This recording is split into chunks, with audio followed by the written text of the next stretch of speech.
Ciao a tutti.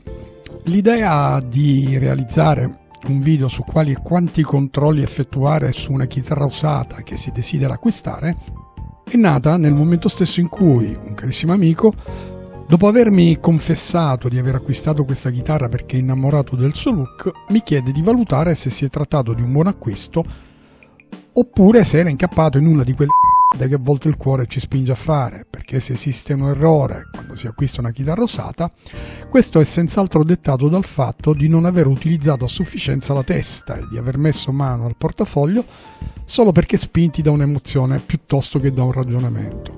Vediamo allora di preparare una checklist di controlli da fare prima di procedere all'acquisto di una chitarra usata. Checklist che ci metta al riparo da errori che potrebbero rivelarsi estremamente costosi, in virtù del fatto che nel caso di una cessione di beni tra privati la legge non prevede il diritto di recesso, anzi è dovere di diligenza da parte del compratore verificare che il prodotto non presenti difetti occulti o si trovi in cattivo stato di manutenzione. Al primo posto di questa checklist di controlli da effettuare metterei quello che ritengo essere il più insidioso dei problemi che una chitarra usata potrebbe nascondere. Vuoi per il costo di un'eventuale riparazione, vuoi per la difficoltà di reperire un ricambio adeguato. Si tratta del truss rod, che come saprete altro non è che quella barra che attraversando per intero il manico ne consente quel minimo arcuamento necessario affinché le corde non interferiscano con i tasti. Trattandosi di un elemento normalmente nascosto alla vista, dovremo aiutarci con l'ausilio di una fonte luminosa. La torcia del nostro smartphone andrà benissimo. Ciò che dovremo verificare sarà l'integrità della sede di manovra del truss rod stesso, che potrebbe essere l'alloggiamento di una brugola o di un giravite a leva. In entrambi i casi, la stessa sede potrebbe essere stata rovinata dall'uso di un utensile non adatto. Mi viene in mente per esempio l'utilizzo di una chiave a brugola di una misura troppo piccola, che riesce a collocarsi all'interno della sede, ma al momento di applicare quella forza necessaria a serrare il truss rod, sgrana, rovinando l'alloggiamento. Questo è ciò che dovreste aspettarvi dal controllo, cioè contorni ben definiti senza nessun segno di usura, mentre dovrete senz'altro rinunciare all'acquisto se doveste trovarvi di fronte ad una di queste condizioni. E sarebbe un errore pensare che si tratti di un'ipotesi remota, perché molto spesso l'utensile destinato alla regolazione del truss rod, fornito in dotazione, molto spesso, viene smarrito e si cerca di arrangiarsi utilizzando una chiave metrica al posto di una in pollici o viceversa, con le conseguenze che vi ho mostrato. Quella che vi ho mostrato è la testa di un truss rod il cui accesso è libero, ma se dovesse essere necessario provvedete pure a rimuovere la placchetta di protezione. È un'operazione che si effettua in pochi istanti, dopodiché procedete esattamente come ho già spiegato.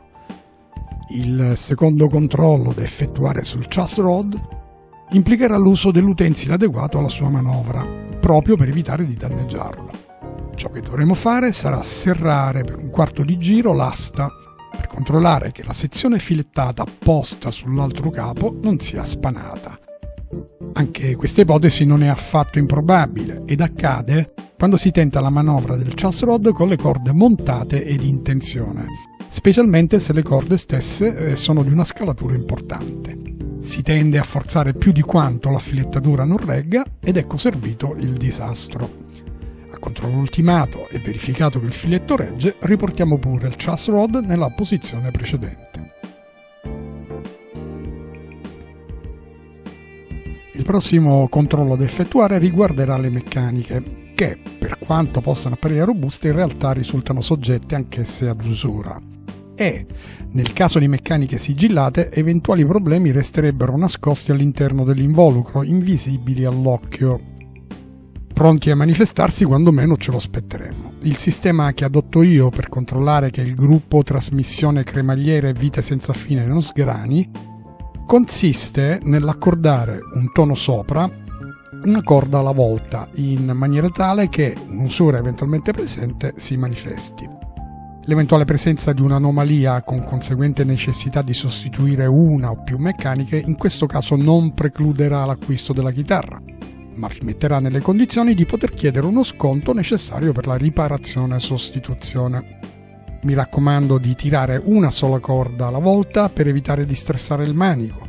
Tenete inoltre conto che delle corde particolarmente usurate potrebbero rompersi durante questa fase, specialmente i cantini. Tenete dunque una muta di riserva pronta con voi. È giunto il momento di controllare i tasti.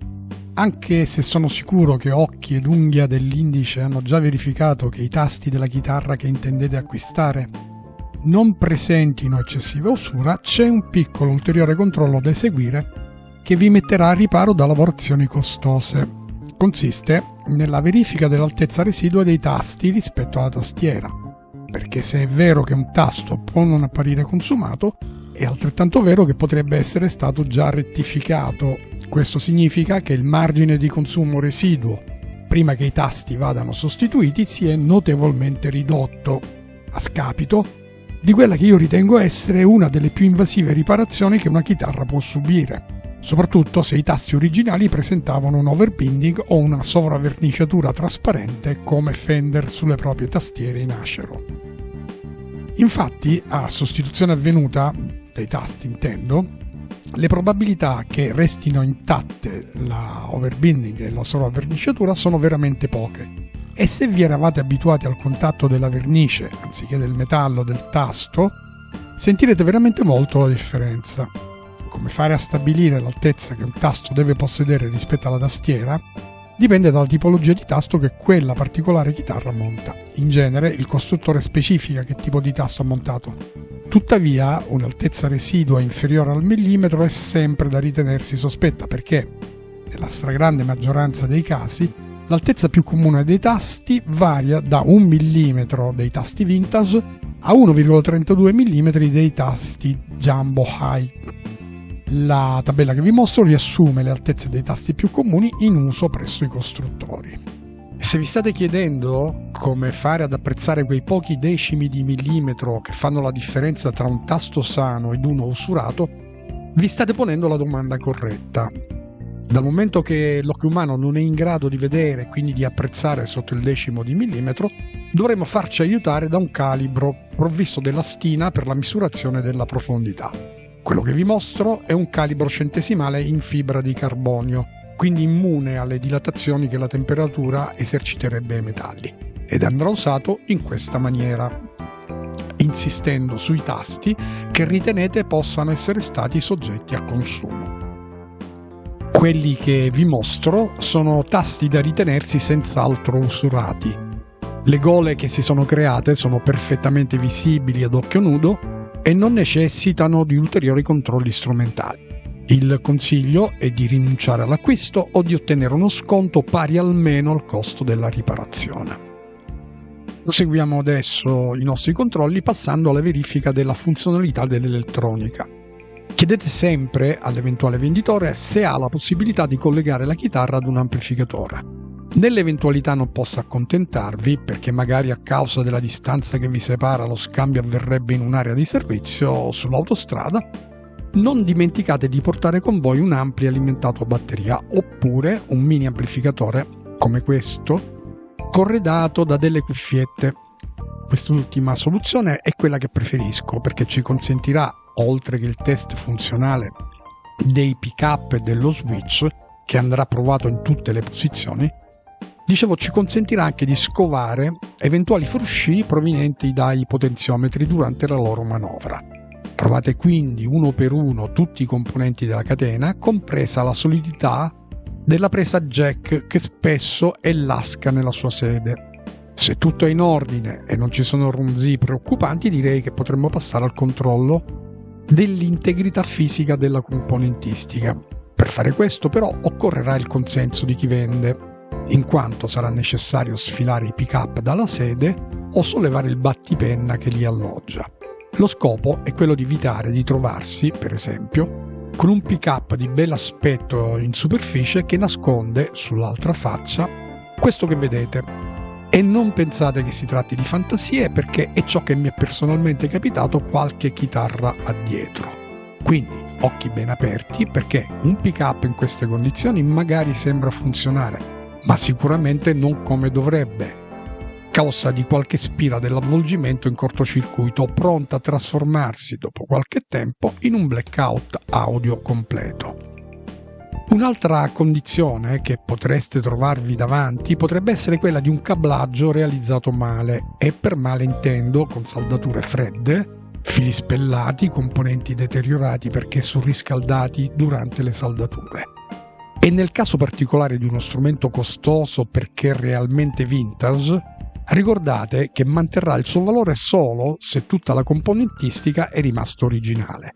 Ci sarà quindi da controllare anche che nessun componente sia stato sostituito con altri che pregiudichino l'originalità dello strumento.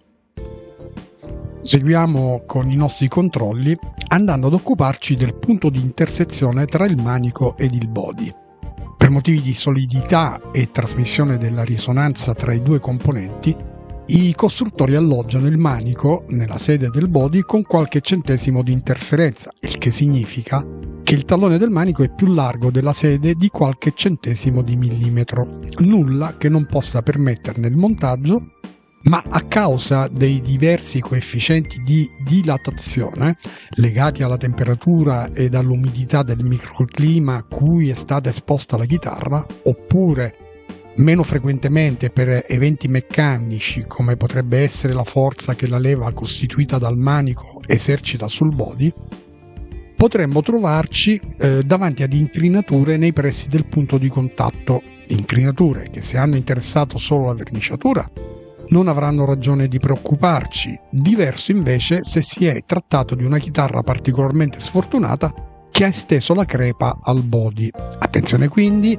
a questa eventualità, e già che ci troviamo nei pressi delle viti che vincolano il manico al body, approfittiamone per controllare che le stesse non siano allentate, ma soprattutto nessuna di esse abbia spanato il body, perché non mi stupirei di trovare dei buontemponi che si divertono a staccare il manico per poi rimontarlo serrando le viti con l'avvitatore a percussione. Abbiamo quasi terminato, non prima però di aver dato un'occhiata alle sellette, ed il perché è presto detto. In quanto delle sellette particolarmente basse sul ponte, con poco o peggio nessun margine restante per diminuire l'action, ci avvisano che il manico potrebbe aver bisogno di essere spessorato e poter ottenere l'action più bassa possibile. Malgrado non si tratti di una lavorazione dispendiosa in termini economici, può metterci nelle condizioni di ottenere una diminuzione del prezzo di vendita. In ogni caso, però, diverremo consapevoli del fatto che la chitarra non è stata assemblata in maniera corretta.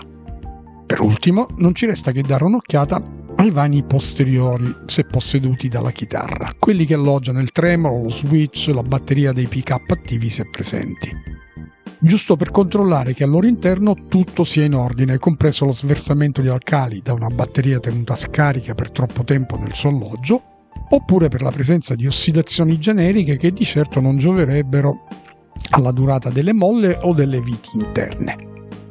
Abbiamo davvero terminato la checklist che abbiamo preparato a tutte le spunte verdi e quindi possiamo procedere all'acquisto, certi del fatto che abbiamo fatto del nostro meglio per proteggere il nostro investimento.